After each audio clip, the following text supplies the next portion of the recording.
الحمد لله الذي بنعمته تتم الصالحات والصلاة والسلام على سيدنا ونبينا محمد خير العباد.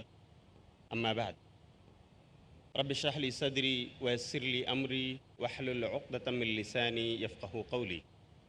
محترم حضرات و خواتین، السلام علیکم ورحمۃ اللہ وبرکاتہ۔ آج کی اس اجلاس میں ہمارے مقرر کا تعلق ہندوستان کے صوبہ بہار ضلع دربھنگہ سے ہے۔ آپ نے 1984 میں جامعہ اسلامیہ مدینہ منورہ سے شریعہ فیکلٹی میں گریجویشن کیا اور اس کے بعد سے آپ پچھلے 27 سالوں سے تدریسی اور دعوتی فریضہ انجام دے رہے ہیں۔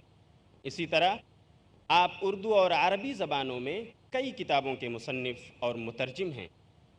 آپ نے عربی زبان کی ایک کتاب جس کا تعلق خواتین کے مسائل سے ہے، جو 950 صفحات پر مشتمل ہے، آپ نے اس کا عربی سے اردو میں ترجمہ کیا ہے، جس کا نام ہے فتاوی برائے خواتین۔ اسی طرح آپ ہندوستان کے مختلف گوشوں کا دعوتی دورہ کیا کرتے ہیں۔ آپ اردو اور عربی دونوں زبانوں کے معروف و مشہور خطیب ہیں۔ اس سے ہماری مراد جناب محمد اشفاق سلفی حفظہ اللہ ہیں۔ ہمارے اس مہمان خطیب کا عنوان موضوع گفتگو ہے توحید اور شبہات۔ میں گزارش کروں گا اپنے مہمان مقرر جناب محمد اشفاق سلفی حفظہ اللہ سے کہ آپ مائک پر تشریف لائیں اور توحید اور شبہات کے موضوع پر سامعین کو استفادہ کا موقع دیں۔ آپ کے سامنے مولانا محمد اشفاق سلفی حفظہ اللہ۔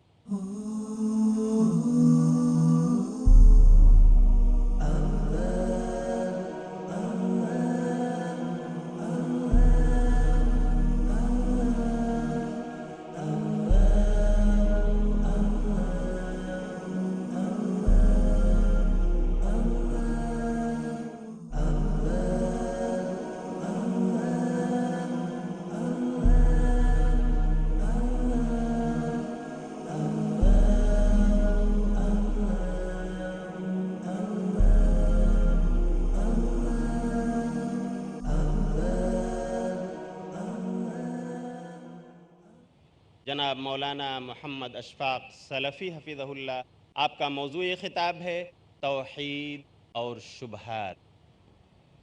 الحمد لله رب العالمين، والصلاة والسلام على أشرف الأنبياء والمرسلين نبينا وإمامنا محمد وعلى آله وصحبه أجمعين.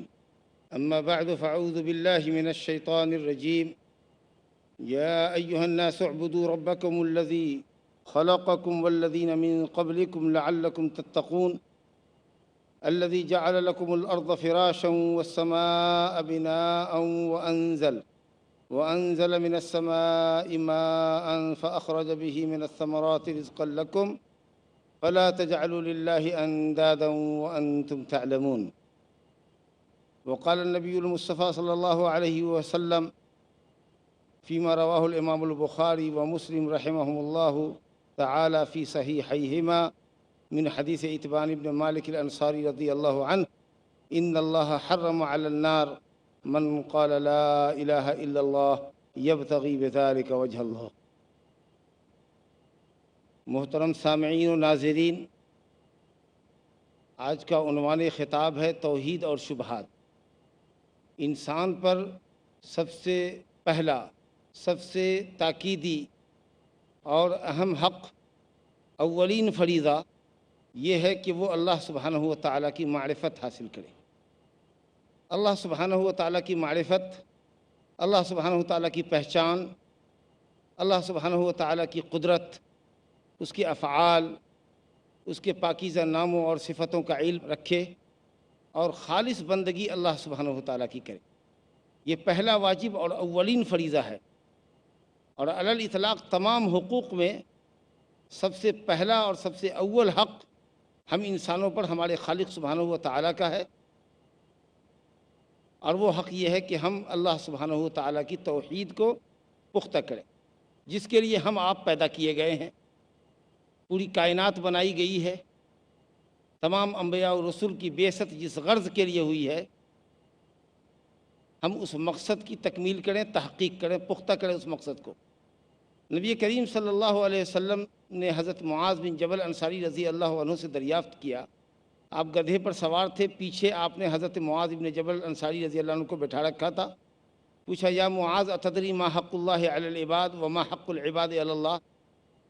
صحیحین کی روایت ہے، معاذ جانتے ہو کہ اللہ کا حق بندوں پر کیا ہے اور بندوں کا حق اللہ پر کیا ہے؟ تو حضرت معاذ نے فرمایا، اللہ و رسولہ عالم، اللہ اور اس کا رسول زیادہ جانتے ہیں۔ صحابہ کرام نبی صلی اللہ علیہ وسلم کے زمانے میں جب کسی مسئلے کا علم نہیں رکھتے تھے یا اگر جانتے بھی تھے تو چاہتے تھے کہ آپ کی زبان مبارک سے اس کا جواب آئے تاکہ ہمارے علم میں اضافہ ہو، تو کہتے اللہ اور اس کا رسول زیادہ جانتے ہیں۔ اب اگر کوئی ہم سے سوال کرے تو ایسے موقع پر ہم کو کہنا چاہیے صرف اللہ عالم، اللہ جانتا ہے، کیونکہ نبی صلی اللہ علیہ وسلم ہمارے درمیان موجود نہیں ہے کہ جہاں جا کر ہم ان سے علم حاصل کر لیں۔ نیز ہر جگہ یہ جواب بھی فٹ نہیں ہوگا، اللہ اور رسول اس کے زیادہ جانتے ہیں، یہ جواب ہر جگہ فٹ بھی نہیں ہوگا۔ اگر کوئی کہے مثلا ہم سے کہ قیامت کب قائم ہوگی، اگر ہم کہیں اللہ اور رسول زیادہ جانتے ہیں تو اللہ ہی جانتا ہے کہ قیامت کب قائم ہوگی، رسول صلی اللہ علیہ وسلم نہیں جانتے۔ جب آپ اللہ عالم کہتے ہیں، جب ہم یہ کہتے ہیں کہ اللہ بہتر جانتا ہے، اللہ سب سے زیادہ جانتا ہے، تو یہ تمام سوالات کا جواب ہوگا۔ کیسا بھی سوال ہو، اگر آپ کہتے ہیں اللہ زیادہ جانتا ہے تو پھر قیامت کے متعلق اگر کوئی پوچھتا ہے ہم سے کہ قیامت کب قائم ہوگی اور ہم کہتے ہیں اللہ زیادہ جانتا ہے تو یہ جواب کریکٹ ہے۔ لیکن اگر کہتے ہیں اللہ اور اس کا رسول زیادہ جانتے ہیں تو یہ جواب بالکل غلط ہو جائے گا۔ بہرحال حضرت معاذ کو آپ نے فرمایا، حق اللہ علی العباد ان یعبدوہ ولا یشرکوا بہ شیئا، اللہ کا حق بندوں پر یہ ہے کہ بندے صرف اللہ کی بندگی کریں اور اس کی بندگی میں کسی کو شریک نہ کریں۔ اگر آپ نے اللہ رب العالمین کا یہ حق ادا کر دیا، حق بندگی بجا لائے، شرک کے تمام طرح کی ملاوٹوں سے، بڑے چھوٹے ظاہری باطنی تمام قسموں سے شرک کی، آپ نے اپنی عبادت کو محفوظ کر لیا اللہ کی توفیق سے، تب آپ کے لیے اللہ نے اپنے اوپر جو حق رکھا ہے اس حق کا بیان ہے کہ وہ حق العباد علی اللہ، بندے کا حق اللہ پر یہ ہے کہ اللہ یعذب من لا یشرک بہ شیئا، ایسے بندے کو عذاب میں نہ ڈالے جو اللہ کے ساتھ کسی کو شریک نہیں کرتا۔ اللہ کا حق ہم بندوں پر کہ ہم صرف اسی کی بندگی کریں، یہ ہم پر فرض ہے، اولین فریضہ ہے، اسی کے لیے ہم پیدا کیے گئے ہیں۔ لیکن ہمارا حق جو اللہ پر ہے کہ وہ ہم کو توحید کی برکت سے جنت میں داخل کرے، یہ حق ہم بندوں نے اللہ پر نہیں لگایا، یہ اللہ نے خود اپنے اوپر عائد کیا ہے کہ جو بندہ میرا موحد ہو کر ملے گا اور توحید کے تقاضے پورا کرے گا تو میں بطور فضل و انعام کے اپنے اوپر یہ حق رکھتا ہوں، حق عائد کرتا ہوں کہ ایسے بندے کو جنت میں داخل کروں گا۔ اب اگر کسی بندے نے اللہ کی توحید کو پختہ کیا، دل میں اعتقاد پختہ رکھا، زبان پر اللہ کی توحید کا اقرار کیا، اپنے عمل کے ذریعے بھی اللہ رب العالمین کی بندگی کو انہوں نے اللہ رب العالمین کی عبادت اور بندگی کا حق ادا کیا، شرک سے، معصیت سے، بدعت سے اپنے آپ کو بچایا، تو مطلق اس کو انشاءاللہ عذاب نہیں ہوگا۔ اللہ رب العالمین اس کو اول جنت میں داخل کرے گا، جہنم کی ہوا بھی اس کو نہیں لگے گی، جہنم کی آنچ بھی نہیں لگے گی، بالکل عذاب سے بچا لے گا۔ لیکن اگر توحید پر تو ہے، شرک تو نہیں کرتا، لیکن توحید کے تقاضے پورا نہیں کرتا ہے، بدعت میں مبتلا ہے، بعض ایسی بدعتیں ہیں جو شرک تک نہیں پہنچتی ہیں، مثال کے طور پر عملی بدعات کا شکار ہے یا کچھ گناہوں کا مرتکب ہے، تو ایسا بندہ اس کے پاس توحید ہے لیکن عملی کوتاہیوں کا شکار ہے، تو اللہ رب العالمین اگر چاہے تو اپنے فضل سے اس کو پہلے ہی جنت میں داخل کر دے عذاب دیے بغیر، یا اگر اپنے عدل اور انصاف سے کام لے تو چونکہ اس نے اللہ رب العالمین کی عبادت نہیں کی ہے یا واجبات اور فرائض کو ترک کیا ہے یا حرام کا ارتکاب کیا ہے، تو اللہ اگر چاہے تو اپنے عدل کے نتیجے میں اس کو جہنم میں داخل کرے گناہوں کی سزا کے لیے، اور پھر اخیر میں توحید کی برکت سے اس کو جنت میں داخل کرے۔ میں اصل آپ سے یہ عرض کر رہا تھا کہ یہی وہ توحید ہے، یہی وہ اللہ کا پہلا حق ہے جو ہم بندوں پر سب سے پہلے فرض ہے۔ ہم کو چاہیے کہ ہم اللہ رب العالمین کی معرفت حاصل کریں، اللہ کون ہے، اس کی اتنی بڑی کائنات ہے، اس کے اسماء و صفات ہے، اس کے پاکیزہ نام ہیں، اور ہم بندے اللہ کے پیدا کرتے ہیں تو ہم اس کی بندگی خالص بجا لائیں، یہ ہمارے اوپر اللہ رب العالمین کا پہلا فریضہ ہے۔ اسی کے لیے ہم پیدا کیے گئے۔ سورہ ذاریات کی آیت نمبر 56 مشہور آیت ہے، وَمَا خَلَقْتُ الْجِنَّ وَالْإِنسَ إِلَّا لِيَعْبُدُونَ، میں نے جن اور انسان کو نہیں پیدا کیا مگر صرف اپنی عبادت کے لیے، یعنی اس لیے پیدا کیا کہ ان کو حکم کروں کہ وہ صرف میری عبادت کرے، میرے علاوہ کسی دوسرے کی عبادت نہ کرے۔ اگر کوئی شخص اللہ کی علاوہ کی عبادت کرتا ہے یا اللہ کے ساتھ غیر اللہ، اللہ کے علاوہ کی بھی عبادت کرتا ہے تو گویا وہ اپنے پیدائش کے مقصد کو پورا نہیں کر رہا۔ تمام انبیاء و رسول علیہ الصلاۃ والسلام بھی اسی کے لیے مبعوث کیے گئے۔ وَلَقَدْ بَعَثْنَا فِي كُلِّ أُمَّةٍ رَسُولًا أَنِ اعْبُدُوا اللَّهَ وَاجْتَنِبُوا الطَّاغُوتَ فَمِنْهُمْ مَنْ هَدَى اللَّهُ وَمِنْهُمْ مَنْ حَقَّتْ عَلَيْهِ الضَّلَالَةُ فَسِيرُوا فِي الْأَرْضِ فَانظُرُوا كَيْفَ كَانَ عَاقِبَةُ الْمُكَذِّبِينَ، سورہ نحل آیت نمبر 36۔ اللہ فرماتا ہے کہ ہر بستی میں ہم نے وما ارسلنا، ہر بستی میں ہم نے رسول بھیجا، نذیر بھیجا۔ مقصد یہ تھا کہ صرف اللہ کی بندگی کی دعوت دیں اور اللہ کے علاوہ کی بندگی سے منع کریں، طاغوت کی عبادت سے اجتناب کرنے کی تلقین کریں۔ کچھ نے کہا ساحر، کسی نے کہا کاہن، کسی نے کہا شیطان کی بندگی نہ کریں۔ امام ابن القیم رحمۃ اللہ علیہ نے طاغوت کی تعریف کیا، طاغوت کل ما تجاوز به العبد حدہ من متبوع او معبود او مطاع۔ انسان کی اپنی ایک حد ہے، اللہ نے اس کی حد مقرر کی ہے۔ انسان کو اللہ نے اپنی بندگی کے لیے پیدا کیا ہے۔ اگر کوئی انسان یہ کہے کہ نہیں وہ عابد نہیں ہے، عبادت کرنے کے لیے پیدا نہیں ہوا، عبادت کروانے کے لیے پیدا ہوا، اگر وہ کہے کسی کو کہ تم میری عبادت کرو، یا انسان پیدا کیا گیا کہ اللہ اور اس کے رسول کے احکام کو فالو کرے، اگر وہ یہ کہے نہیں میرے حکم کو دنیا فالو کرے، میری پیروی کرے، میں متبع نہیں ہوں گا، میں پیروکار نہیں ہوں گا، لوگ میری پیروی کریں، اگر وہ اللہ اور اس کے رسول کے مقابلے میں خود کو متبوع اور مطاع سمجھتا ہے کہ دنیا اس کی اطاعت کرے اور پیروی کرے، تو وہ طاغوت ہے، وہ اپنی سرحد، اپنی حد کو چھلانگ لگا ہے۔ وہ بندہ پیدا کیا، اگر وہ معبود بن گیا، وہ اوبیڈینٹ پیدا کیا گیا ہے، اگر وہ کہے کہ دنیا اس کی عبادت کرے، دنیا اس کا حکم مانے، اس کا مطلب یہ ہے کہ وہ طاغوت ہے، سرکش ہے، وہ اپنی حد کو پار کر رہا ہے۔ اور سب سے بڑا طاغوت شیطان ہے۔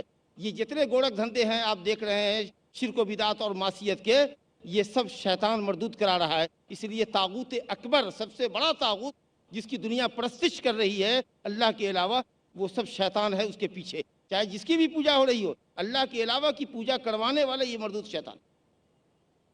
تو تمام انبیاء کی بعثت کی غرض بھی یہی، ہماری پیدائش کی غرض بھی یہی۔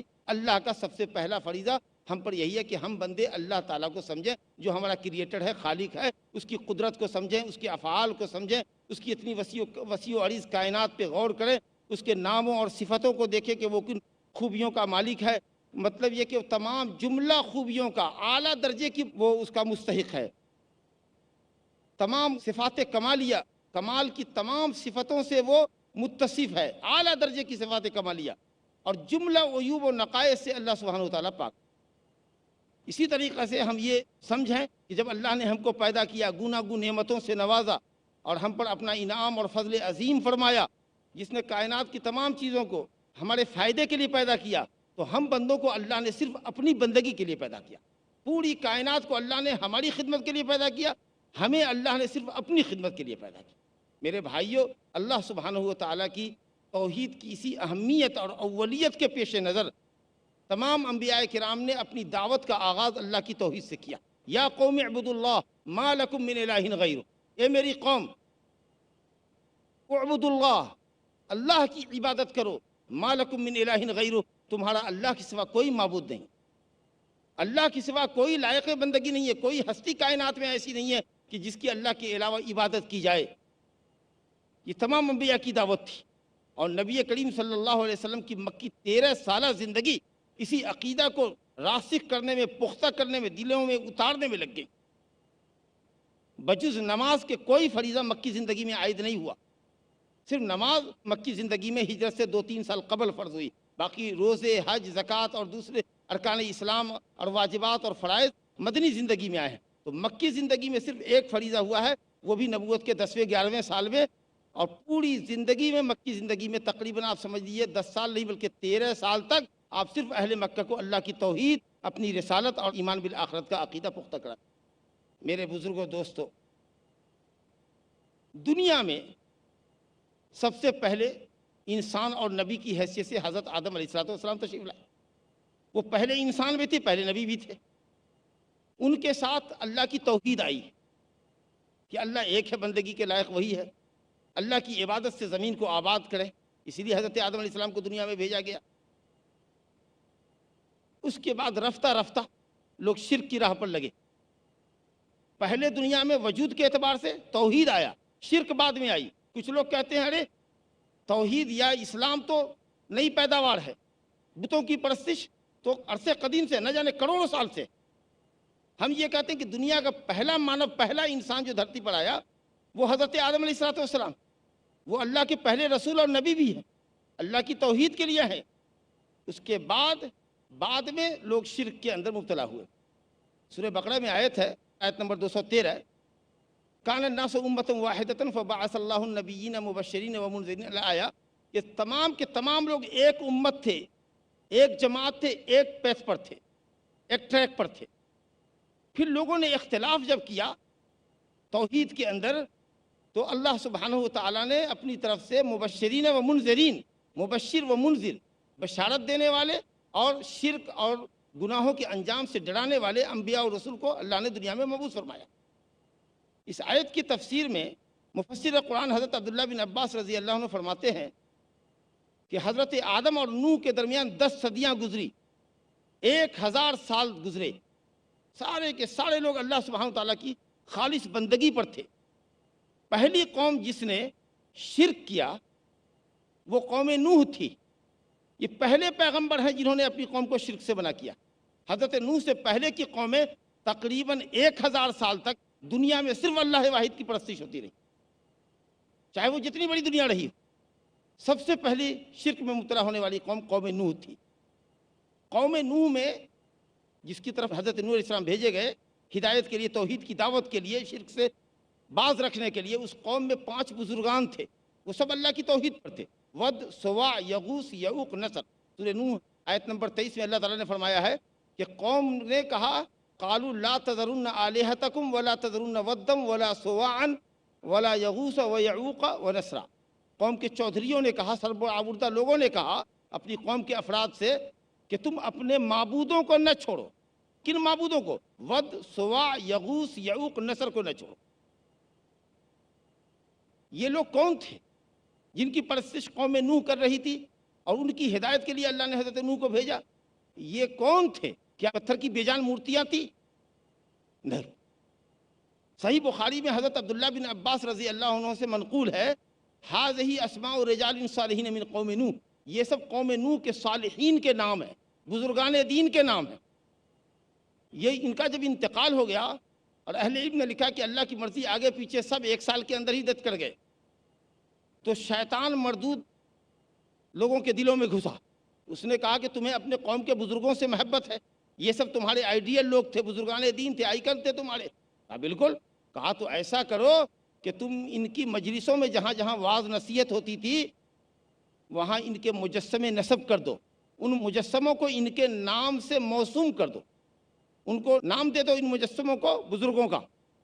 ان کو دیکھ کر اللہ سبحانہ وتعالیٰ کی محبت یاد آئے گی اور ان کا جذبہ اطاعت و عبادت یاد آئے گا، تو تمہارے دل کے اندر اللہ تعالیٰ کی عبادت کا جذبہ پیدا ہوا۔ کتنا حسین جال بزرگوں کی محبت کے نام پہ پھیلایا۔ علامہ ابن القیم رحمۃ اللہ علیہ نے اغاثۃ اللہفان میں لکھا ہے کہ متعدد سلف صالحین سے منقول ہے کہ پہلے شیطان نے کہا کہ ان کی قبروں پر مجاوری کرو، قبروں پہ میلے ٹھیلے لگاؤ، بزرگان دین ہے، تم کو ان سے محبت تھی، محبت کا اظہار کرو۔ اور اس کے بعد جب وہاں بہت بھیڑ جمع ہونے لگی تو کہا ان کی مجلسوں میں ان کے مجسمے نصب کرو، اور جب وہاں بھیڑ جمع ہونے لگی تو کہا ان کے اسٹیچوز کو لے جاؤ اپنے گھر میں، وہاں کوئی گناہ کرنا چاہو گے فوراً دیکھو گے بزرگ نظر پڑے گی، باز آ جاؤ گے۔ چلیے، ایک پیڑھی گزر گئی، ایک نسل گزر گئی، دوسری نسل گزر گئی ہوگی۔ جب علم شریعت ختم ہو گیا، اچھے لوگ، علم والے لوگ دنیا سے رخصت ہو گئے، صرف جاہلوں کی ٹیم وہاں بچ گئی، تو شیطان مردود آیا اور نئی نسل کو پٹی پڑھانے میں کامیاب ہو گیا کہ تمہارے پروج، تمہارے آباء و اجداد ان بزرگوں کے واسطے سے اللہ تعالیٰ سے سوال کرتے تھے۔ جب یہ قحط زدہ ہوتے تو کہتے اللہ ان بزرگوں کا واسطہ، بارش برسا، یہ ہماری قوم کے بزرگان تھے۔ کسی کو اولاد نہیں ہوتی تو ان بزرگوں کے واسطے سے اولاد مانگتے، روزی مانگتے۔ اس طریقہ سے اموات صالحین کا وسیلہ پکڑنے کے ذریعے شرک جاری ہو گیا اس قوم میں۔ چنانچہ پہلے نبی کی حیثیت سے، شرک سے منع کرنے کے اعتبار سے پہلے نبی کی حیثیت سے حضرت نوح علیہ السلام تشریف لائے، اس لیے حضرت نوح علیہ السلام کو پہلا رسول بھی کہا جاتا ہے، اس اعتبار سے کہ وہ پہلے رسول ہیں جنہوں نے شرک کی مذمت کی اور اپنی قوم کو اللہ کی توحید کی دعوت دی، کیونکہ ان سے پہلے 10 صدیوں تک لوگ خالص اللہ تعالیٰ کی توحید پر تھے، شرک کا دنیا میں کہیں وجود نہ تھا۔ اس سے واقعے سے یہ اخذ ہوتا ہے کہ شیطان، یہ فوٹوز جو بلا ضرورت لیے جاتے ہیں، یہ اسٹیچو جو بنائے جاتے ہیں، مجسمے، ان کی بڑی سنگینی ہے، بلا ضرورت تصویریں نہیں کھنچانی چاہیے، اور خاص کر کے آدمی اپنے باپ دادا کی تصویروں کو بہت باقاعدہ البم میں لگا کے گھر میں رکھتا ہے، اس کو پوچھتا ہے، چومتا ہے، اس کے سر کا بوسہ دیتا ہے، یہ عقیدت احترام کبھی آگے بڑھ کر کے ہو سکتا ہے کہ شرک کے اندر آپ کو مبتلا کر دے۔ اسی راستے سے شرک گھسا۔ دوسری بات یہ سمجھ میں آئی کہ شیطان بڑا گرو گھنٹال ہے، وہ آدمی کے جذبات کا بھرپور استعمال کرتا ہے، فائدہ زبردست استعمال کرتا ہے۔ دیکھا قوم نوح کو صالحین سے بڑی محبت ہے، تو محبت کا ایسا ہوا کھڑا کیا کہ قوم کو بت پرست بنا دیا۔ اور شیطان جب دیکھتا ہے کہ کوئی آدمی دین سے بیزار ہے، گنہگار ہے، گناہ میں بہت لپک ہے، حرام خوری میں بہت لپک ہے، تو دنیا کو اتنا مزین کر کے اس کے سامنے پیش کرتا ہے کہ نیرا دنیا دار بنا دیتا ہے، دین کی راہ سے ہٹا دیتا ہے۔ تو دیکھتا ہے کہ دین بیزار ہے تو دین بیزاری ہی کی راہ پر اس کو دوڑاتا ہے، اور دیکھا کہ بہت سینٹیمنٹل ہے تو اس کو اتنی محبت کا جال اس کے سامنے حسین پھیلاتا ہے کہ وہ بزرگ کو ہی سب کچھ سمجھ بیٹھتا ہے۔ اور اس سے علماء کی حقیقت اور صحیح علم جاننے والے علماء کی حقیقت معلوم ہوئی کہ جب تک علماء موجود رہے شریعت کے، جب تک توحید کا علم رکھنے والے موجود رہے، شیطان کی دال نہیں گلی۔ لیکن جب علماء دنیا سے رخصت ہو گئے اور جہلا کی تعداد رہ گئی تو شیطان پٹی پڑھانے میں کامیاب ہو گیا، اور اس نے بزرگوں کی محبت کے نام پر شرک کرا دیا۔ میرے بزرگوں، دوستو، یہ اللہ سبحانہ و تعالیٰ کی توحید جس کا ہم بیان آپ سے کر رہے ہیں، اس توحید کو علماء عقیدہ نے، قرآن و سنت پر گہری نظر رکھنے والوں نے تین طریقے سے سمجھایا ہے کہ آپ اللہ کی توحید کو، اس کی وحدانیت کو، اس کی انفرادیت کو تین طریقہ سے سمجھیں۔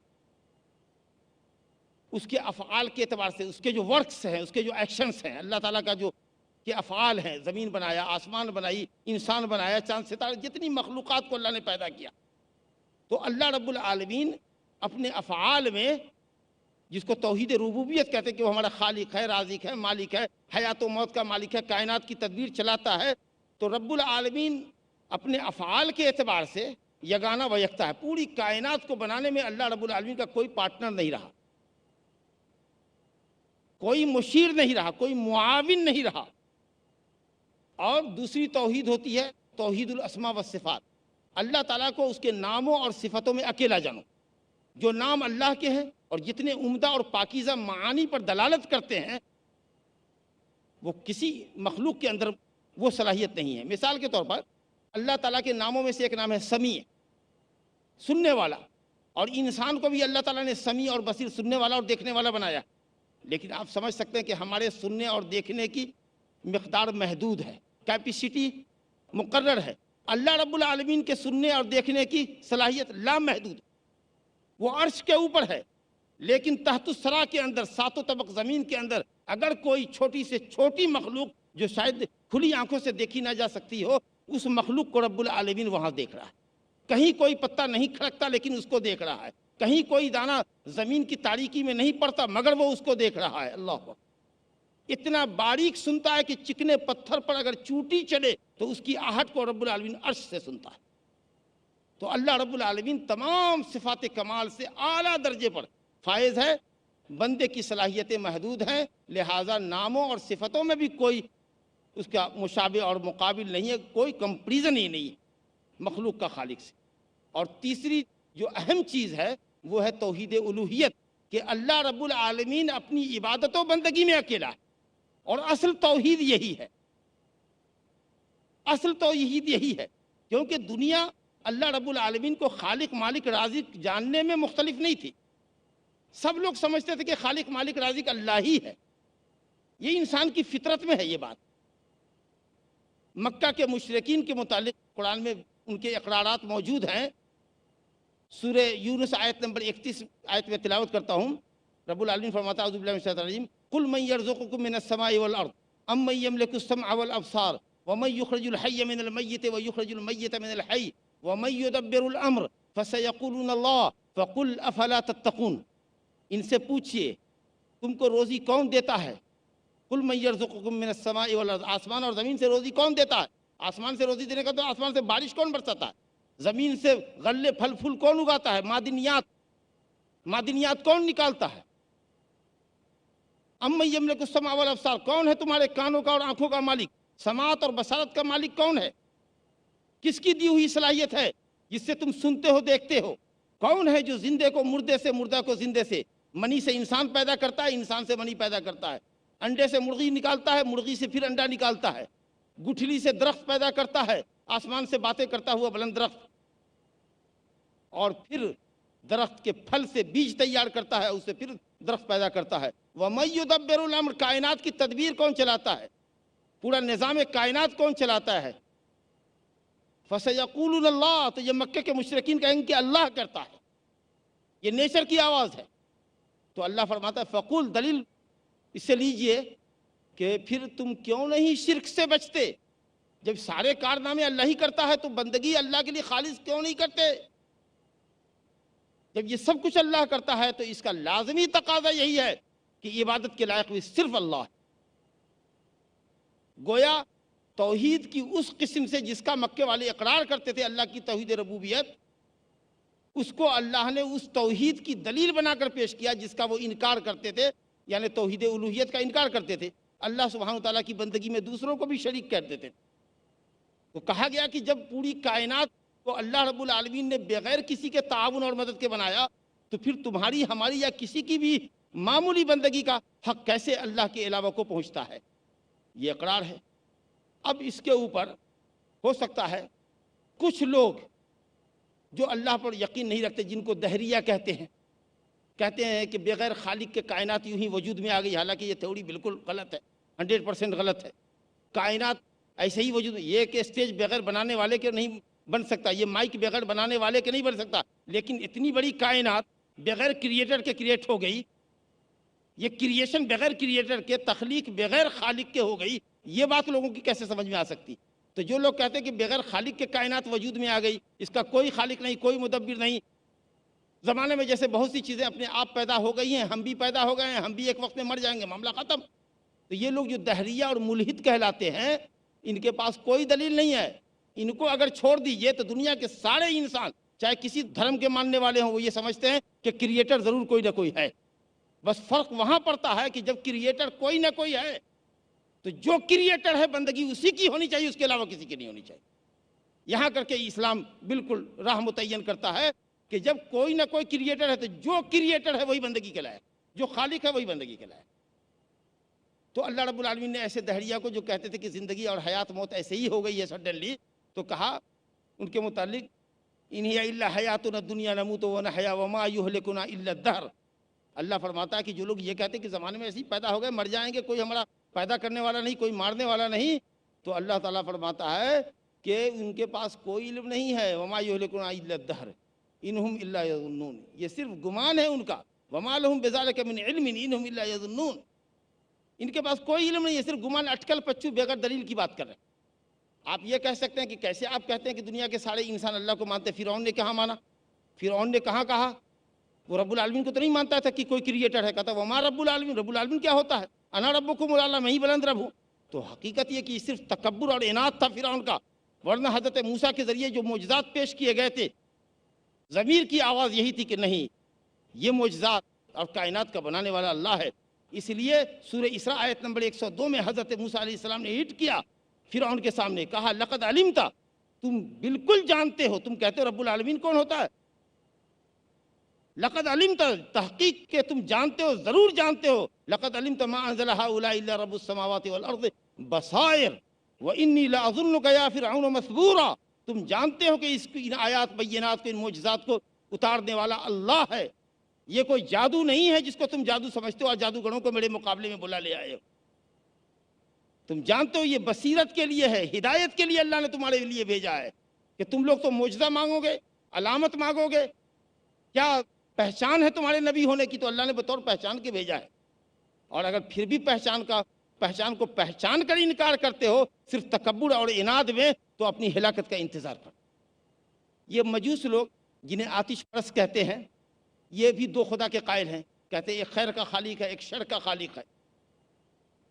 تو آپ کہیے گا کہ دو خدا کے یہ بھی قائل ہیں؟ نہیں، یہاں بھی جو خیر کا خالق ہے ان کے یہاں، جو جس کو نور کا خالق کہتے ہیں، روشنی کا خالق، خیر کا خالق، وہ بڑا ہے، اور ظلمت کا، تاریکی کا اور شر کا پیدا کرنے والا چھوٹا ہے، گویا اس میں بھی وہ ایک بڑا مانتے ہیں، ایک چھوٹا مانتے ہیں، تو جو بڑا ہے وہی ورشپ کے لائق۔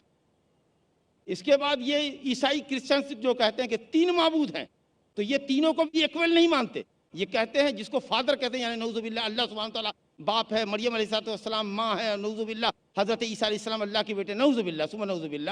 تو اس میں بھی ان کا عقیدہ یہ ہے کہ جو فادر ہے، باپ ہے، یعنی اللہ سبحانہ وتعالیٰ وہی الہ اکبر ہے، وہی سب سے بڑا معبود ان نیچر ہے. غرض یہ کہ اللہ کی توحید ربوبیت کے اللہ تعالیٰ نے پوری کائنات بنائی، تدبیر اس کا چلتا ہے، حکم اس کا چلتا ہے، اس میں کہیں کوئی اعتراض نہیں تھا سوائے ان کے جو دہریہ کہلاتے ہیں، جن کی فطرت ہی ٹیڑھی ہے. لیکن جس توحید میں جھگڑا تھا، اور نوح علیہ السلام کے بعد سے لے کر کے ہزاروں نبی اور رسول جو بھیجے گئے جس توحید کو پختہ کرنے کے لیے، لوگوں کے دل و دماغ میں اللہ کی توحید کو راسخ کرنے کے لیے، وہ توحید تھی توحید الہیت، توحید عبادت، جس کو توحید فی الطلب والقصد کہتا ہے کہ آدمی اپنی طلب صرف اللہ سے رکھے، اور آدمی اپنی تمام تر عبادتوں میں اللہ رب العالمین کی رضا اور خوشنودی کا قصد کرے کہ اللہ یہ بندگی صرف تیرے لیے، تو ہی عبادت اور بندگی کے لائق ہے، ہماری ہر طلب تجھی سے ہے، ہماری ہر دعا تجھی سے. ساری بندگی خوف، رجا، توکل، انابت، توبہ، استغفار، ذبح، نذر، نماز، روزہ، حج، زکوٰۃ، مالی عبادت، ظاہری عبادت، باطنی عبادت، قولی عبادت، فعلی عبادت، جملہ قسم کی عبادت کا اے اللہ تو ہی مستحق ہے. اسی توحید عبادت، توحید الوہیت میں جھگڑا تھا. چنانچہ جب مکہ کے مشرکین کے سامنے آپ نے ایک اللہ وحدہ لا شریک لہ کی وحدانیت کی دعوت دی، تو مکے والوں نے کہا، بڑے عجیب اچھا ٹرننگ موڑ ہے یہاں پر، ذرا سا غور کیجئے گا. جب کہا کہ کہو لا الہ الا اللہ، تو انہوں نے کہا کہ اس کلمے کے کہنے کا مطلب یہ ہوا کہ ہم اپنے تمام بزرگوں سے اپنا رشتہ توڑ دیں، کسی کے اوپر کوئی چڑھاوا نہ چڑھائیں، کسی کے سامنے ہاتھ جوڑ کے کھڑے نہ ہوں، کسی کے سامنے گھٹنا نہ ٹیکیں. یہ کلمہ تو آپ کا یہ چاہ رہا ہے. کہا انہوں نے سورہ صاد آیت نمبر 5 میں لکھا، اللہ پاک فرماتا ہے کہ انہوں نے کہا اجعل الآلہۃ الہ واحدا ان ھذا لشیء عجاب. یہ کلمہ تو ہم سے اس بات کا مطالبہ کرتا ہے کہ تمام معبودوں کو چھوڑو، صرف ایک کو معبود جانو، وہ ہے اللہ. نہیں بھائی، ہم سے یہ نہیں ہوگا. ہم اپنے بزرگوں کے اتنے پکے مرید ہیں کہ ہم ان کو نہیں چھوڑ سکتے. ان کو گوارا نہیں تھا، انہوں نے کلمہ نہیں پڑھا، کہا میں معاف کیجئے میں نہیں پڑھتا، میں اپنے بزرگوں کو نہیں چھوڑتا. معنی سمجھ گئے اس کلمے کا کیا تقاضا ہے. ایک جگہ اور دیکھیے، سورہ صافات آیت نمبر 35-36 میں اللہ تعالیٰ فرماتا ہے انہم کانوا اذا قیل لهم لا الہ الا اللہ یستکبرون ویقولون ائنا لتارکو آلہتنا لشاعر مجنون. ان سے کہا جائے کہ کہو لا الہ الا اللہ کہو، تو کہتے ہیں ہم کسی نعوذ باللہ شاعر اور دیوانہ نہیں، ہم کو کہتے تھے ہم کسی شاعر اور دیوانے کے کہنے پر اپنے معبودوں کو بزرگوں کو چھوڑ دیں. اور کہتے ہیں ائنا لتارکو آلہتنا، کیا ہم اپنے معبودوں کو چھوڑ دیں کسی شاعر دیوانے کے کہنے پر؟ نعوذ باللہ کہ نبی صلی اللہ علیہ وسلم شاعر اور دیوانہ ہو. کیا شاعر اور دیوانے کی زبان سے اس طرح کی بات نکلتی ہے؟ مکہ کے مشرکین نے، جن کو اللہ نے ہدایت نہیں دینی تھی، انہوں نے اس کا انکار کیا. ان کو محبت تھی بزرگوں سے، کہا کہ نہیں، یہ کلمہ صرف بندگی اللہ کے لیے خاص کرتا ہے اور ہم ایسا نہیں کر سکتے. لیکن ہم کیسے مسلمان ہیں کہ ایک طرف بباغ دہل کہتے ہیں لا الہ الا اللہ، اللہ کے سوا کوئی ورشپ کے لائق نہیں، کوئی عبادت کے لائق نہیں، اور پھر نہ جانے کہاں کہاں ہماری جبین نیاز خم ہوتی ہے، کہاں کہاں گھٹنے ٹیکتے ہیں، کہاں کہاں ہاتھیں پسارتے ہیں، کن کن کو مدد کے لیے یا فلاں یا فلاں یا فلاں المدد، یا فلاں المدد، شیئن للہ، اس طرح کے کفریہ اور شرکیہ نعرے لگاتے.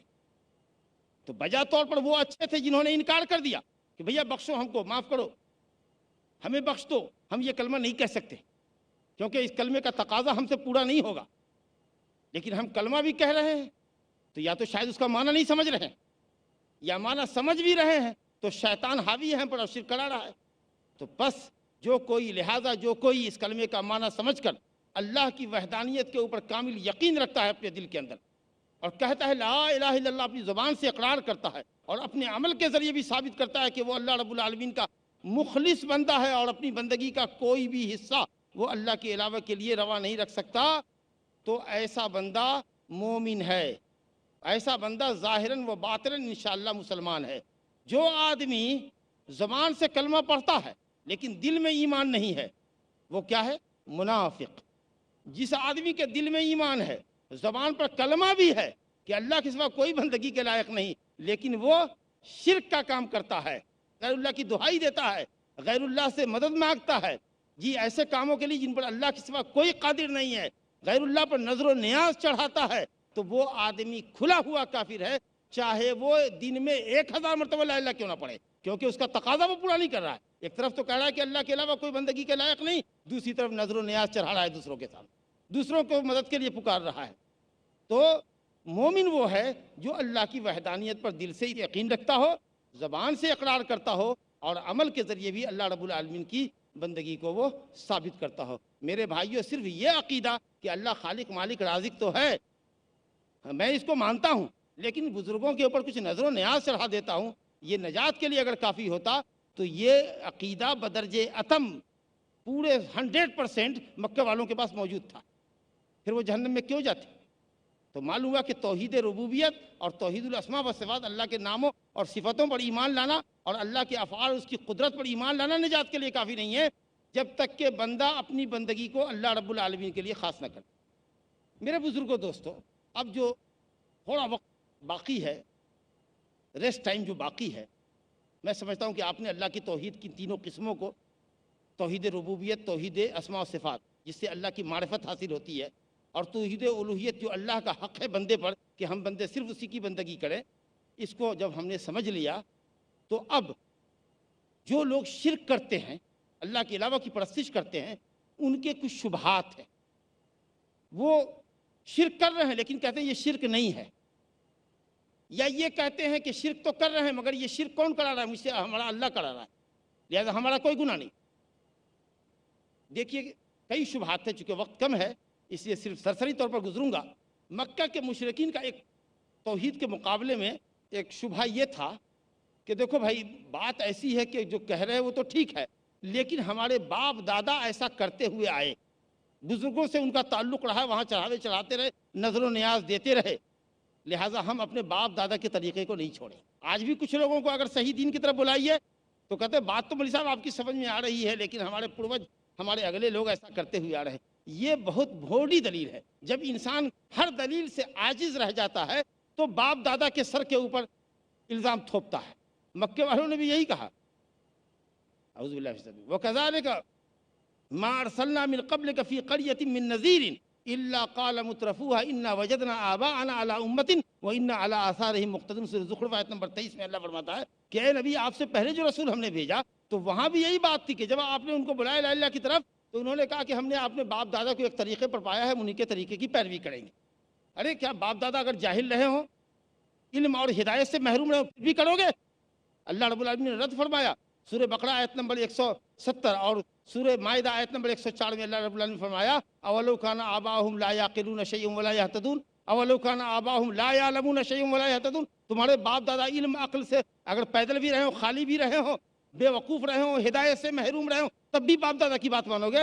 ارے باپ دادا کی اچھی باتوں میں پیروی کرو، ایمان اور عمل صالح کے اندر پیروی کرو۔ باپ دادا کی پیروی حضرت یوسف علیہ السلام نے بھی کی، جیل میں انہوں نے تقریر کی، کہا دونوں جیل کے ساتھیوں وَاتَّبَعْتُ مِلَّةَ آبَائِي إِبْرَاهِيمَ وَإِسْحَاقَ وَيَعْقُوبَ مَا كَانَ لَنَا أَن نُشْرِكَ بِاللَّهِ مِن شَيْءٍ۔ سنو، ہم اپنے باپ حضرت ابراہیم اور حضرت اسحاق اور اپنے باپ یعقوب کی پیروی کرتے ہیں، ان کے دین دھرم کی پیروی کرتے ہیں۔ اللہ کا شکر ہے کہ ہم اللہ کی بندگی میں کسی کو شریک نہیں کرتے، اللہ کی توحید پڑھے، کیونکہ ہمارے آباء و اجداد اللہ کی خالص توحید پڑھتے۔ ذَلِكَ مِن فَضْلِ اللَّهِ عَلَيْنَا وَعَلَى النَّاسِ وَلَكِنَّ أَكْثَرَ النَّاسِ لَا يَشْكُرُونَ۔ یہ اللہ کا بہت بڑا فضل ہے، سب سے بڑا فضل ہے اس انسان پر جس کے اندر اللہ تعالیٰ اس عقیدے کو پختہ کر دے کہ بندگی صرف اللہ کا حق ہے۔ تو اللہ کی قسم، اس سے بڑا فضل اور انعام کسی پر نہیں ہو سکتا۔ یہ اللہ کا سب سے بڑا فضل ہے جو ہم پر ہے کہ اس نے اپنی توحید کے اوپر ہم کو لگایا ہے۔ لیکن اکثر لوگ شکر گزاری نہیں کرتے۔ دیتا ہے نعمت اللہ، گاتے ہیں ہم گن دوسروں کا، جلاتا ہے وہ، مارتا ہے وہ، عزت ذلت کا وہ مالک ہے، اور نہ جانے کہاں کہاں کس کس در کے اوپر جبہ سائی کرتے ہیں، متھا ٹیکتے ہیں۔ میرے بزرگوں، دوستو، ایک شبہ ان کا یہ بھی تھا کہ بھائی ایسا ہے کہ اگر اللہ رب العالمین اگر نہیں چاہتا تو ہم شرک کیوں کرتے؟ اللہ چاہتا ہے تو شرک کرتے ہیں۔ سوال صرف اتنا ہے، اس میں آیات ہیں، سورہ انعام کی آیت نمبر 148 میں سَيَقُولُ الَّذِينَ أَشْرَكُوا لَوْ شَاءَ اللَّهُ مَا أَشْرَكْنَا وَلَا آبَاؤُنَا۔ میں حوالہ دیتا ہوں، سورہ انعام آیت نمبر 148 دیکھ لیجئے۔ اسی طریقہ سے سورہ نحل کے اندر بھی یہ آیت موجود ہے، سورہ زخرف میں بھی یہ آیت موجود ہے، اللہ اگر چاہتا تو ہم شرک نہ کرتے. سوال یہ کہ اگر اللہ شرک چاہتا کہ دنیا میں شرک ہو تو اتنے انبیاء اور رسول کو کیوں بھیجا اس نے، جو شرک سے منع کرنے کے لیے آئے، توحید کی دعوت دینے آئے، اور جنہوں نے شرک کی راہ سے ہٹنا گوارا نہ کیا، اسی پر جمے رہے. تو ہزار نصیحتوں کے باوجود جب دیکھا کہ یہ قوم ہدایت پر آنے والی نہیں تو اللہ نے اس قوم کو ہلاک کیوں کیا؟ فسیروا فی الارض فانظروا کیف کان عاقبۃ المکذبین. دنیا میں دیکھو مشرکین کا کیا حال کیا اللہ پاک نے، کیسے کیسے قوم سمود، عاد اور فرعون اور اس طرح کے لوگوں کو شرک کے نتیجے میں اللہ نے ہلاک کیا. تمہارا اگر یہ مطلب ہے کہ اللہ نے شرک کیوں پیدا کیا، برائیاں کیوں پیدا کی، ہمارے ہاتھ پیر میں کیوں طاقت دی، میرے جیب میں پاکٹ میں پیسہ کیوں دیا، اگر ہم برائی کے اڈے پہ جا رہے ہیں تو ہاتھ پاؤں کیوں نہیں توڑ دیتا، اگر یہ مطلب ہے تمہارا تو یہ بالکل بھوٹی دلیل ہوگی. تم گولی کسی پر چلاؤ، بندوق چلاؤ، کہو غلطی میری نہیں ہے، اللہ چاہتا تو ہم بندوق نہیں چلاتے. ارے غلطی اس کی ہے جس نے بندوق بنائی، گولی بنائی. اللہ نے میرے ہاتھ کو شل کیوں نہیں کر دیا، میرا ہاتھ ہی نہیں چلتا. اگر آپ ایسا کریں کہ دنیا کی کوئی عدالت اس مجرم کو بخشے گی نہیں. تو اگر اللہ شرک چاہتا، کدھر شرک چاہتا بھائی؟ ہے دلیل لاؤ. قل هل عندكم من علم فتخرجوه لنا. ہے کوئی دلیل لاؤ کہ اللہ شرک چاہتا ہے؟ اگر شرک چاہتا تو انبیاء رسول کو کیوں بھیجتا؟ کچھ لوگ یہ شبہ کرتے ہیں کہ چلو بھائی مولوی صاحب کیا توحید کی رٹ لگا رکھا ہے. ارے ایک حدیث ہے نا، صحیح حدیث ہے، من قال لا الہ الا اللہ دخل الجنہ، جو لا الہ الا اللہ پڑھے گا جنت میں داخل ہوگا. ارے چھوٹی چھوٹی باتوں میں الجھے ہوئے ہو، غلط ہے، مغالطہ ہے. جس نے لا الہ الا اللہ کہا کا کیا مطلب ہے؟ زبان سے کہہ دینا، کلمہ پڑھو کہ اللہ کے سوا کوئی بندگی کے لائق نہیں ہے، اور سارا شرک و بدعت اور گناہوں میں ملوث رہو، کہو کہ ہم کلمہ پڑھتے ہیں جنت میں جائیں گے. یہ مطلوب ہے. اقبال نے بڑا اچھا کہا، زبان سے کہہ بھی دیا لا الہ تو کیا حاصل، دل و نگاہ مسلمان نہیں تو کچھ بھی نہیں. نبی کریم صلی اللہ علیہ وسلم فرمایا، سنو، ان اللہ حرم علی النار من قال لا الہ الا اللہ یبتغی بذلک وجہ اللہ. اللہ نے جہنم کو اس شخص پر حرام کیا ہے جو لا الہ الا اللہ کہتا ہے اللہ کی رضا چاہتا ہے. تو کیا لا الہ کہہ کے شرک کرنے سے اللہ کی رضا حاصل ہوگی؟ اس کا مطلب ہے کہ اگر آپ تقاضے پورا نہیں کر رہے ہیں لا الہ کے، واجبات و فرائض نہیں بجا لا رہے ہیں، شرک سے اجتناب نہیں کر رہے ہیں، گناہ سے آپ نہیں بچ رہے ہیں، تو اس کا مطلب یہ کہ لا الہ الا اللہ کا تقاضا پورا نہیں ہو رہا ہے. من قال لا الہ الا اللہ، مسلم کی روایت ہے. پہلی روایت اتبان بن مالک کی، بخاری مسلم کی ہے. یہ روایت مسلم میں ہے، من قال لا الہ الا اللہ وکفر بما یعبد من دون اللہ، جس نے کہا کہ اللہ کے سوا کوئی معبود نہیں اور اللہ کے علاوہ ہر کسی کا انکار کر دیا، تب وہ مسلمان ہوا، اس کی جان، اس کا مال محفوظ رہا. وہب بن منبہ کا قول میں نے نقل کیا ہے ایک موقع پر، تو اس کو میں دہراتا ہوں.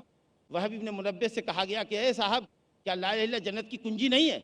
کہا کہ کنجی تو ہے لیکن سپاٹ کنجی ہے، اس میں دندانے دانت جو بنے ہوئے ہیں وہ اعمال صالح ہیں. ایسی چابی لاؤ گے جس میں گھاٹ بنے ہوں، دانت بنے ہوں، تب وہ تالا میں جا کر کے لاک کھلے گا اس کا.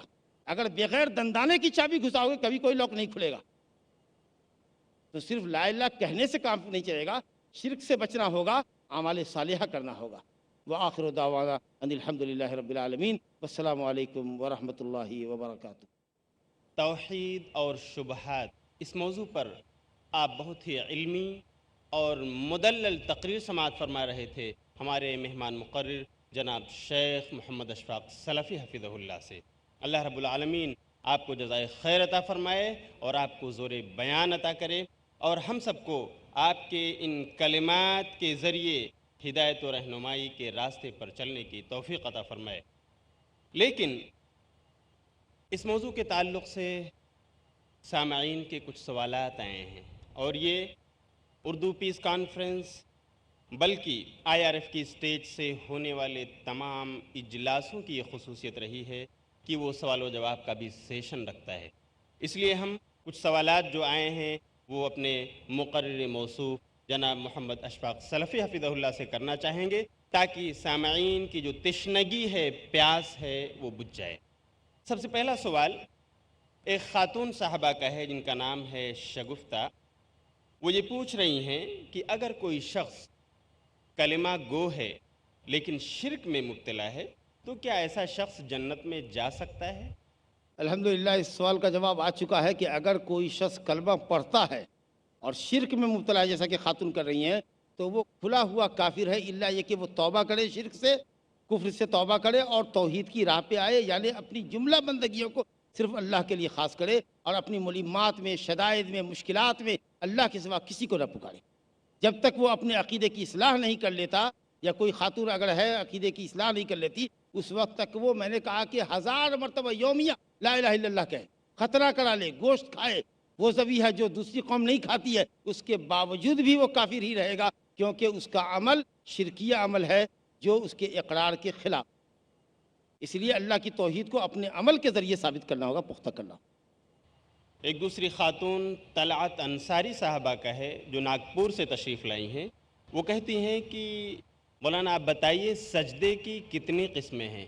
کیا اسلام میں سجدہ تعظیمی کا کوئی وجود ہے؟ الحمدللہ اسلام میں کسی سجدہ تعظیمی کا وجود نہیں ہے۔ حضرت معاذ رضی اللہ عنہ نے نبی صلی اللہ علیہ وسلم سے ایک مرتبہ اجازت چاہی۔ مسند احمد کی روایت ہے کہ یا رسول اللہ، ہم ایک مرتبہ آپ کے احترام میں آپ کو ایک سجدہ کر لینا چاہتے ہیں۔ تو آپ نے کہا کہ سجدہ اللہ کے سوا کسی کے لیے جائز نہیں۔ اور ترمذی میں روایت ہے اور مسند احمد میں روایت ہے کہ آپ صلی اللہ علیہ وسلم نے فرمایا لو کنت آمرا احدا ان یسجد لاحد لامرت المرأة ان تسجد لزوجها، اگر میں اللہ کے سوا کسی کے لیے سجدہ جائز سمجھتا، یا اللہ کے سوا سجدہ کسی کے لیے جائز ہوتا، سمجھتا نہیں ہوتا، اللہ کے لیے علاوہ کسی اور کے لیے سجدہ جائز ہوتا، تو میں حکم دیتا ایک خاتون کو کہ وہ اپنے شوہر کو سجدہ کرے، کیونکہ شوہر کا اتنا بڑا حق۔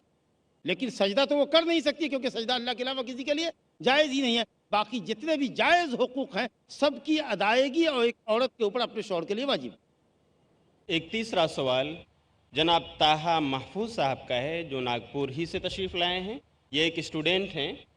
ان کا سوال ہے، کیا کسی نبی، فرشتے یا شیطان وغیرہ نے کبھی اللہ کو دیکھا ہے؟ کیا روز قیامت کافر اور مشرک لوگ بھی اللہ کو دیکھ پائیں گے؟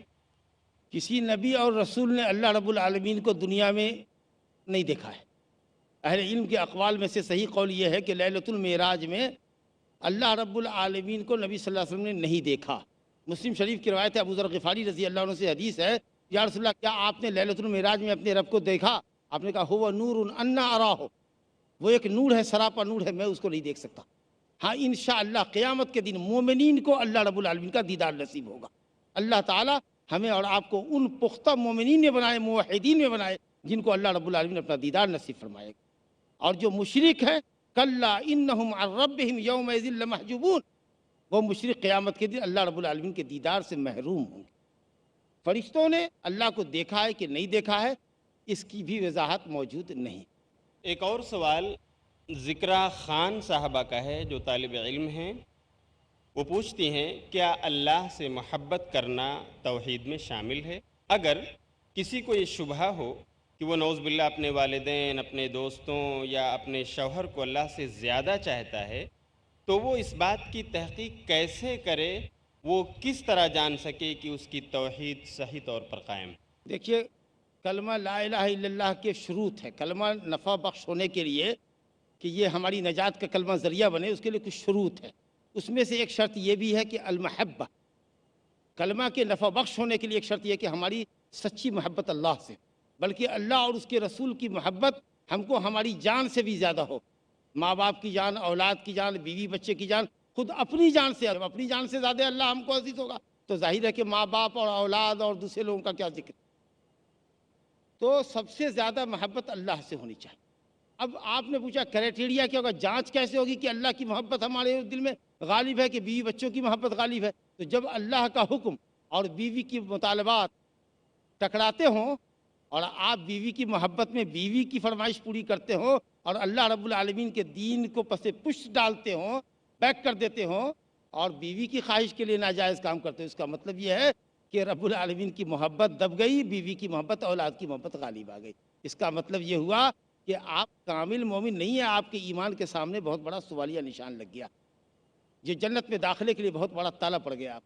اس لیے توبہ کیجئے اور اپنی محبت کو خالص نیک اللہ کے لیے کیجئے، اور جس کسی سے بھی محبت کیجئے، الحب للہ والبغض للہ، اللہ کے لیے محبت کیجئے، یہ اس لیے کہ ہمارے ماں باپ ہیں، یہ اس لیے کہ ہماری بیوی ہے، ان کے ساتھ احسان کرنا ہے، یہ اس لیے کہ ہماری اولاد ہے، ان کو نیکی کی راہ پر لگانا ہے، اور دشمنی کیجئے اس شخص سے جو غلط راہ پر ہے، سمجھائیے، نہیں سمجھتا اس سے الگ ہوئی۔ الولا والبرا، محبت صرف اللہ سے، حضرت ابراہیم علیہ السلام نے کہا اننی براء مما تعبدون الا الذی فطرنی فانہ سیہدین، میں ان تمام سے بیزار ہوں، براءت کا اظہار کرتا ہوں جن کی اے میری قوم کے لوگوں تم پرستش کرتے ہو، سوائے اس ذات کی محبت کے، اور صرف اس ذات سے مجھے محبت ہے، اور میرا رشتہ اس سے مضبوط ہے جس نے مجھے پیدا کیا ہے۔ گویا کہ صرف اپنے پیدا کرنے والے کی عبادت کریں گے، جس نے ہم کو پیدا نہیں کیا وہ ہماری عبادت کا مستحق نہیں۔ جزاک اللہ خیر۔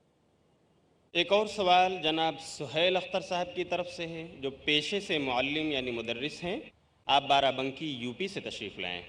آپ کا کہنا ہے کہ مولانا آپ نے فرمایا کہ اگر شیطان انسان کو دین سے بیزار دیکھتا ہے تو اس کے سامنے دنیا کو اس طرح پیش کرتا ہے کہ انسان کو دنیا دار بنا دیتا ہے۔ کیا شیطان کو اتنا اختیار ہے کہ وہ انسان کے دل کو جدھر چاہے موڑ دے؟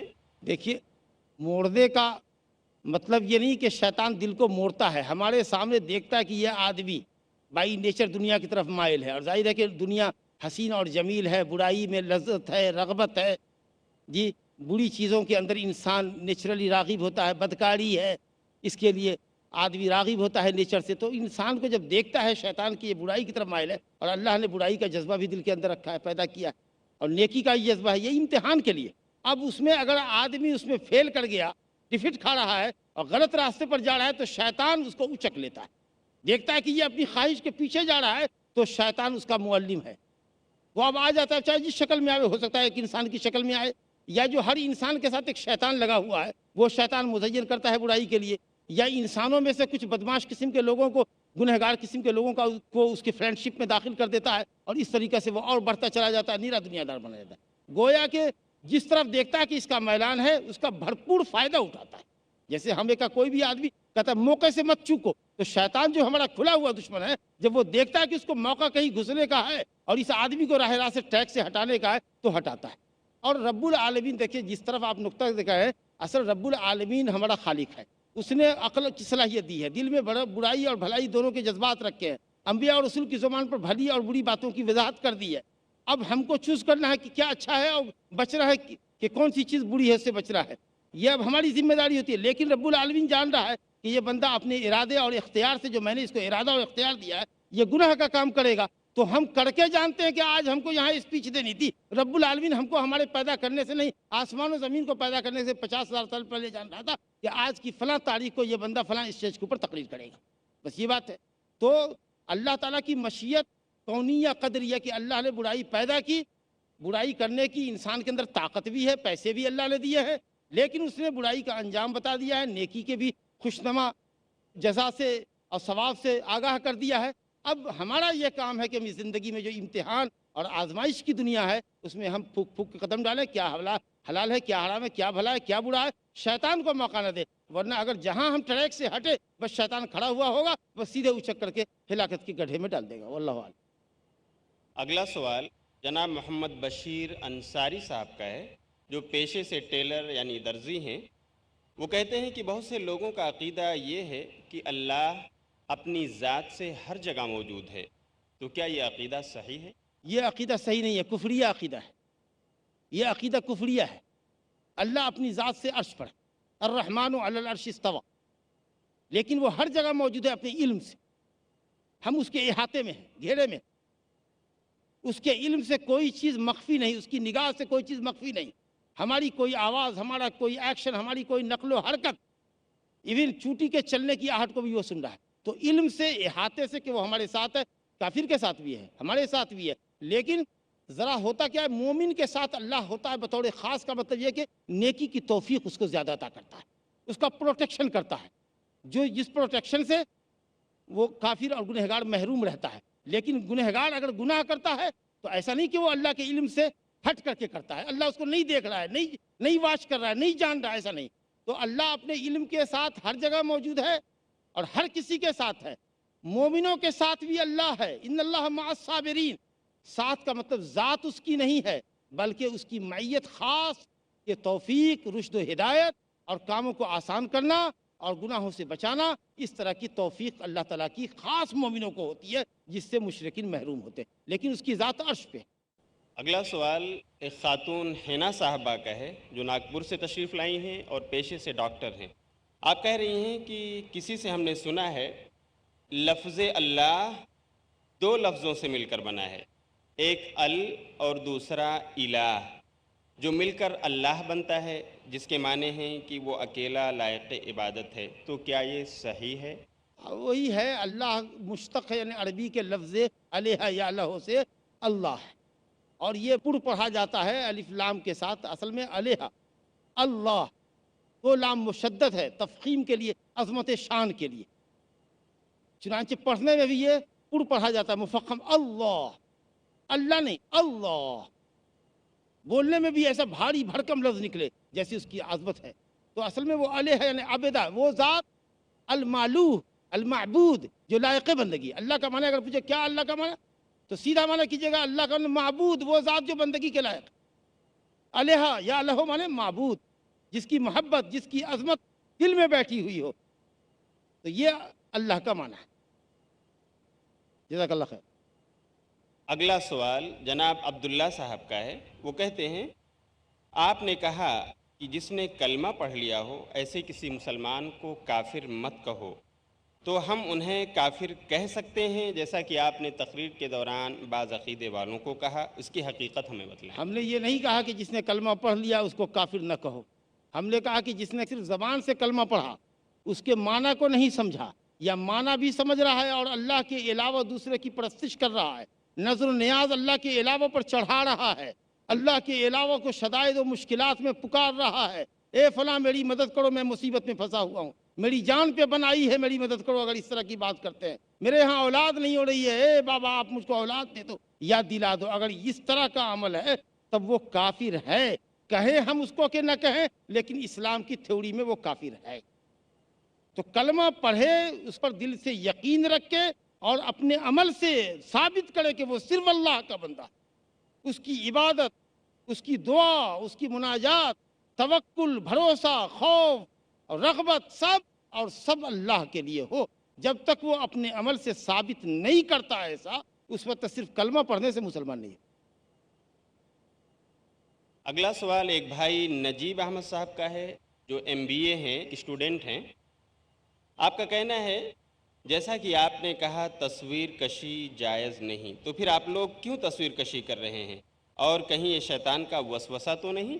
ایسا بھی ہو سکتا ہے کہ آنے والے لوگ آپ لوگوں کا واسطہ دے کر تصویر کو جائز سمجھنے لگیں۔ اچھا سوال ہے آپ کا، لیکن آپ نے میرے لیکچر میں آپ نے نہیں سمجھا، غیر ضروری تصویر کشی میں نے کہا تھا، اور تمثال اور مجسمہ کہا تھا۔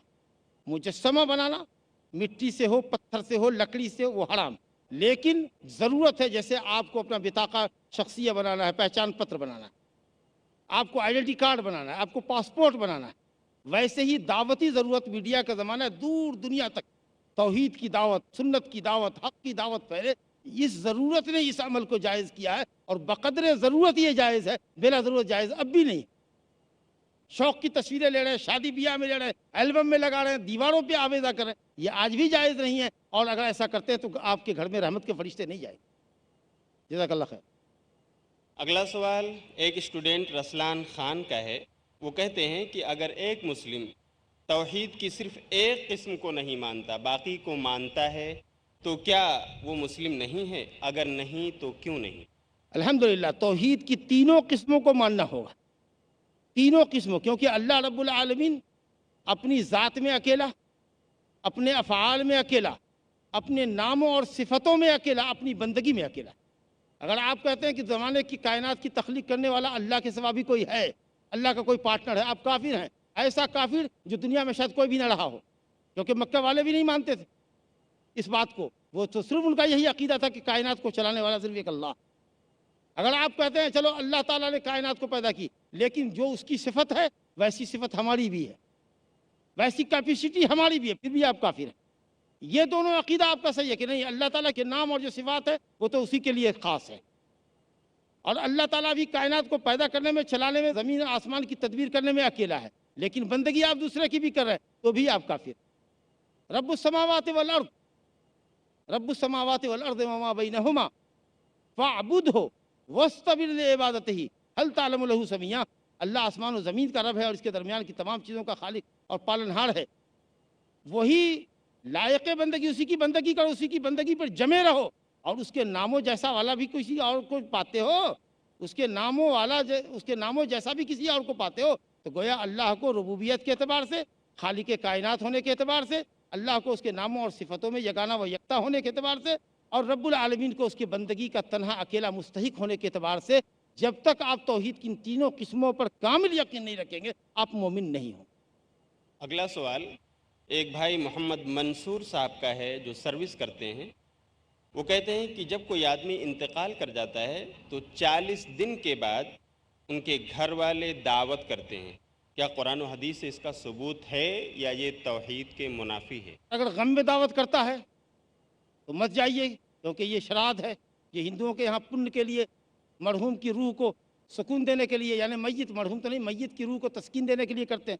شاید یہ 40واں، یہ فاتحہ، یہ برسی، یہ 6 ماہی، یہ سب جو ہوتا ہے ایصال ثواب کے لیے ہوتا ہے، لوگوں کو دعوت دیتے ہیں، اس طرح کی مجلسیں بدعت ہے، ایسی مجلسوں میں شرکت نہیں کرنا چاہیے، کیونکہ مردوں کو ثواب پہنچانے کا یہ طریقہ نہیں ہے۔ غریب مسکینوں کو کھانا کھلا دیجیے اور کوئی دن متعین کیے بغیر کھلائیے، کہیں صدقہ جاریہ کر دیجئے، مسجد میں پنکھے لگوا دیجئے، چند نسخے قرآن مجید کے وہاں ہدیہ کر دیجئے، اسی طریقہ سے کسی مدرسے اور مسجد کے اندر تعاون کر دیجئے، اور ماشاءاللہ اگر آپ نیک صالح اولاد ہیں اپنے ماں باپ کی تو جتنی بھی نیکیاں کریں گے، آپ چاہے اس کو ریفر کریں اپنے ابا کی طرف کے نہ کریں، وہ آٹومیٹکلی ان کے کھاتے میں ثواب کے جمع ہو جاتا ہے۔ مگر یہ طریقہ جو ایصال ثواب کا ایجاد کیا گیا ہے یہ بدعی طریقہ ہے، اس کے لیے کتاب و سنت میں کوئی جگہ نہیں۔ جی اگلا سوال ایک طالب علم ثاقب انصاری صاحب کا ہے۔ وہ کہتے ہیں کہ مولانا ہم سنتے ہیں نبی اور رسول، تو ان دونوں کلمات میں کیا فرق ہے؟ الحمدللہ سوال بہت اچھا ہے اور بڑا علمی ہے، اور یہ دیر طلب ہے لیکن ہم اس کو شارٹ میں بتائیں گے۔ اصل میں یہ ہے جو تمام باتوں کا خلاصہ ہے، لمبی بحث ہے علماء کی اس پر۔ رسول وہ ہوتا ہے جس کی شریعت مستقل ہوتی ہے، وہ اپنے سے فارمر نبی کا پیروکار نہیں ہوتا، فالوور نہیں ہوتا۔ رسول وہ ہوتا ہے جس کے پاس اپنی شریعت ہے، کمپلیٹ شریعت اس کو ملتی ہے، وہ فارمر نبی کا، اپنے سے پہلے نبی کا فالوور نہیں ہوتا ہے اور دعوت تبلیغ کرتا ہے۔ نبی مستقل شریعت والا نہیں ہوتا لیکن دعوت تبلیغ کی گنجائش اس کو ہوتی ہے، اللہ کی طرف سے وحی بھی اس پر اترتی ہے، لیکن بیسیکلی وہ اپنے کسی دوسرے نبی کی، اپنے سے بڑے پیغمبر کا فالوور ہوتا ہے۔ جیسے حضرت موسیٰ علیہ السلام نبی اور رسول دونوں ہیں، حضرت ہارون صرف نبی ہیں، ہمارے نبی صلی اللہ علیہ وسلم اللہ کے فضل و کرم سے رسول بھی ہیں، نبی بھی، دونوں مقام آپ کو ہے۔ چلیے اگلا سوال سلیم سید صاحب کا ہے، جو پیشے کے اعتبار سے بلڈنگ کنسٹرکشن کا کام کرتے ہیں۔ وہ کہتے ہیں کہ ایسی شادیاں جس میں بہت سارے رسم و رواج ہوتے ہیں، جیسے گانا بجانا وغیرہ، تو ایسی شادی میں شریک ہونا کیسا ہے؟ اگر آپ جاتے ہیں ان خرافات کو بند کرا دیتے ہیں، یا اگر دیکھتے ہیں کہ آپ کے ساتھ، آپ کو پہلے سے علم نہیں تھا کہ یہ سب خرافات وہاں ہوں گے، آپ گئے تو آپ کے سامنے آپ نے منع کیا، بعض آ گئے الحمدللہ آپ نے دعوت کا کام کر لیا، آپ کا جانا مبارک ہوا، لیکن آپ نے منع کیا لیکن وہ بعض نہیں آئے، اپنی حرکتیں کرتے رہے غلط، تو آپ کو اس مجلس سے اٹھ کے چلانا چاہیے۔ اگلا سوال اسماعیل ملا صاحب کا ہے۔ وہ کہتے ہیں کہ کیا اللہ ہی کے حکم سے سب کام ہوتے ہیں؟ کیا زنا اور شرک بھی اللہ ہی کے حکم سے ہوتا ہے؟ اصل میں حکم اور مشیت میں فرق ہے۔ حکم کا مطلب یہ ہو کہ اللہ نے کہا زنا کرو، نعوذ باللہ، اللہ تو کہتا ہے وَلَا تَقْرَبُوا الزِّنَا، زنا کے قریب بھی مت جاؤ۔ زنا کرنا کیا، زنا کے قریب بھی مت پڑو، یہ تو اللہ کا حکم ہوا کہ زنا کے قریب بھی مت جاؤ۔ بس تم جو زنا کرتے ہو وہ اس لیے کہ اللہ رب العالمین نے تمہارے جسم کے اندر عضو پیدا کیا ہے، مخصوص عضو جس سے تم زنا کرتے ہو، تو تم اگر یہ کہنا چاہتے ہو کہ ہم زنا کرتے ہیں تو گویا اللہ ہی کے حکم سے کرتے ہیں، اس کا مطلب ہے کہ تم یہ چاہتے ہو کہ اللہ رب العالمین وہ عضو تم کو نہ دیتا، پیسے نہ دیتا کہ برائی کرو۔ ہم نے آپ کو کہا کہ تم جو آج اپنی عقل سے، اپنی عقل کا غلط استعمال کر رہے ہو، اپنی صلاحیت کا غلط استعمال کر رہے ہو، پیسے کا غلط استعمال کر رہے ہو، شیطان کے بہکاوے میں آ کے کر رہے ہو، اس کو اللہ رب العالمین کے سر نہ ٹھوکو۔ اللہ نے یہ صلاحیت دی تھی، تم نیکی کے راستے میں لگاتے، کہتے اللہ نے ہم سے یہ ارادہ کیا ہے ہم نیکی کا کام کریں، وہ شیطان مردود ہے جو تم کو لے جاتا ہے تمہاری طرف۔ اسی لیے یہ کہنا کہ یہ اللہ کے حکم سے ہے، نہیں، ہاں اللہ کی مشیت، یعنی اللہ نے چاہا چاہا کا مطلب کہ دنیا میں برائی پیدا کی، تمہارے ہاتھ پاؤں میں طاقت دی وہاں تک جانے کی، اگر یہ مطلب ہے تو ہم اس کا جواب دے چکے ہیں۔ اس کا مطلب یہ کہ دنیا میں گولی بندوق بننا بند ہو جائے، تو جتنا مرڈر ہوگا سب کہے گا غلطی ہم نہیں کرتے، غلطی وہ کرتا ہے جو بندوق بناتا ہے۔ وآخر دعوانا ان الحمدللہ رب العالمین، والسلام علیکم ورحمۃ اللہ وبرکاتہ۔ توحید کی امانت سینوں میں ہے ہمارے، آسان نہیں مٹانا نام و نشاں ہمارا۔ یہ تھے جناب محمد اشفاق سلفی حفظہ اللہ، جو آپ کو اپنے علمی جوابات سے فائدہ پہنچا رہے تھے۔ ہم اللہ سے دعا کرتے ہیں کہ اللہ رب العالمین آپ کو آپ کے کہے ہوئے ایک ایک کلمے کا اجر جزیل عطا فرمائے، اور ہم سب کو قرآن و حدیث کی روشنی میں بیان کردہ احکامات پر عمل کرنے کی توفیق عطا فرمائے، توحید پر قائم رکھے اور شرک سے بچائے۔ والسلام علیکم ورحمۃ اللہ وبرکاتہ۔